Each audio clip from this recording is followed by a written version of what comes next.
Hey guys, it is Sunday here in West Virginia, and Sunday is well known as race day. So we have a video on some race cars today. One that I probably should have done in correspondence with the video we did for our Funny Car Friday. But I wanted to go ahead and showcase Bruce Larson's rides from Drag Strip Demons by Hot Wheels for you guys. So we unboxed his Monza on Friday, and we showcased his Camaro and Corvette once again, which is a pretty cool video. But I kind of wanted to go ahead and do a comparison of Hot Wheels Drag Strip Demons Monza to action racing car collectibles. It's actually, the name of the company is Action, and also known as RCCA. And also known as Winter Circle in the retail market of like Walmart and Kmart. Well, when Kmart was around and such back in the late 90s, that was their store name, Winter Circle, and they were teamed up with Hasbro.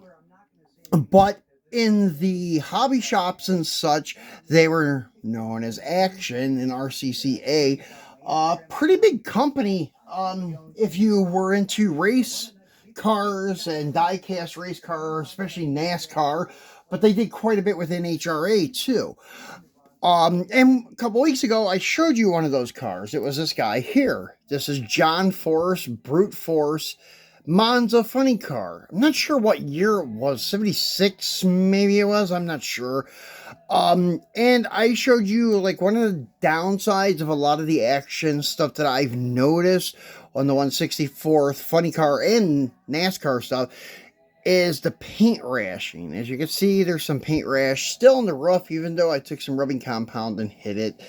It's still obvious that there was some paint rash there. There's some bubbles there. So I don't know how this is going to look in another 15 years. Because the car is, oh shoot, it's about 28 years old now. Because this came out in 1996 or 97. So it's right around, we'll just say 25 years old. So it held up pretty good, but it's starting to show some signs of paint rash, and that always concerns me about zinc rot, because if you get zinc rot, then it's garbage. It's just going to turn to dust, basically, eventually. Break into pieces like it's glass, and then turn into dust in the wind, I guess you could say. But it is a very nicely done car. Then, yesterday we did Hot Wheels Monza funny car, which is not as old, but still over a decade old. It's, this came out in 2010, so it's about 14 years old. And I don't care what anybody says, Hot Wheels zinc alloy stuff that they use for their diecast holds up better than anyone else's, and it has since the 60s. Very rarely do I get any Hot Wheels with paint rash, unless it was the stuff made for the 100% and Legend stuff. Now, those are made in other countries, and they're made with, I think, a thinner die cast to add more detail to them and such, and I think makes them more prone to zinc rot or something. But anyways, that was one thing I noticed about the Legends and the 100% stuff. But their premiums and main lines and stuff that you buy at the retail stores never, ever had any issues with zinc rot or paint rash on any of them. The only thing I had problems with is the tire compound kind of getting gummy, where it was real sticky if it was stored in hot, humid conditions.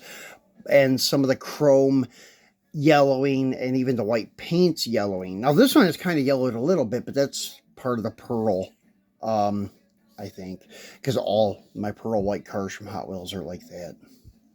So anyways, what we're going for here today is not really the zinc rot, although that is something you should be concerned about.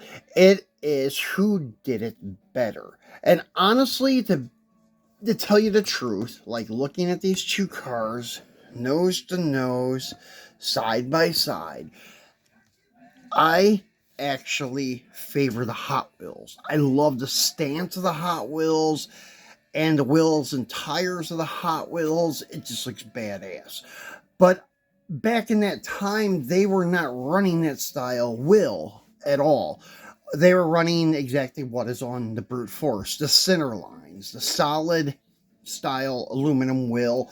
Some may have had weld wheels back then, like this. I guess they call them super lights. They have all the little holes, the $half size holes in them. I think there's like 10 of them, and such. Those were the other type they were running.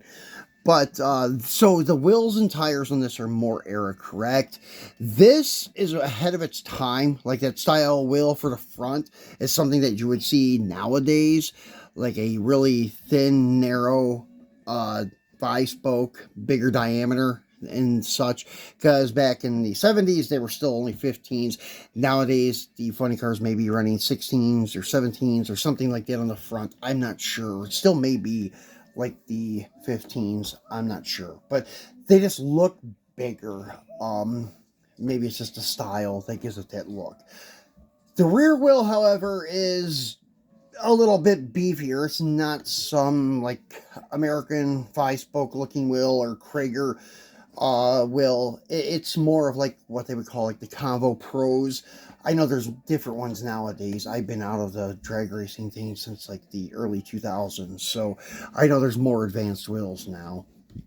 But they do have like a 5-star center style wheel. So these wheels and tires are kind of beyond its time for a 70s funny car. So Action gets it for more accuracy on the wheel and tire combo. And also Action gets it better for the stance. If you go and look at pics of the old 70s Monza funny car, they set pretty high in the ass end, as this one does. As you can see, let me put him up here. You have quite a rake there, as you can see. And the Hot Wheels one does not have that such drastic rake. It has a little rake, but not as much. It's setting down more over the rear tires than the Action. So for accuracy on the stance and the wheels and tires, Action gets it. Now the overall body, like dimensions and such, the both of them kind of look pretty accurate. The Action has more details with the windows, with the rivets holding like the Lexan in, and I think the roof was higher than like what the Hot Wheels has. I think the roof line on the Action may be a little more accurate. But when you flip up the body, the detail of the Action is pretty nice with a fuel cell. I think that's a fuel cell. And then the engine, fire extinguishing system there. You have all of that stuff. The funny car cage back there. All the different colors and such. Really nicely done. And it is a die-cast chassis. The other pieces are plastic, but it is a multi-piece chassis. And the wheelie bars are highly detailed, along with the rear end, like the third member. You can see back there, it looks really good. Now, the Hot Wheels one, you pop it open.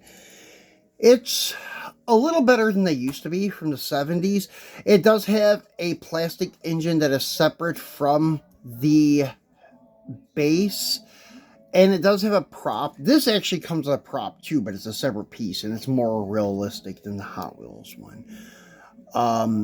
And you have, I guess that would be like your fuel cell, fire extinguisher, maybe system, radiator, whatever it is up there. I don't even think these cars ran radiators. And then you have your cage and such back there. It's pretty detailed, funny car headers and things like that, die-cast chassis, so forth. But looking at the undercarriage, the Action is much more detailed here than the Hot Wheels. And another thing the Action offers is the body comes off. The hinge is where you can pull it off. That makes it really nice. I wish Hot Wheels had that, but they don't. So that's another thing that you can tell when you come to like the adult collectible stuff compared to like the kids toy stuff. But these are still designed for like a higher age a group of people. Well, I should say older age group of people. So it's not like it's a kid's toy. It is a premium, and they did a very nice job at the paint job. Everything's accurate.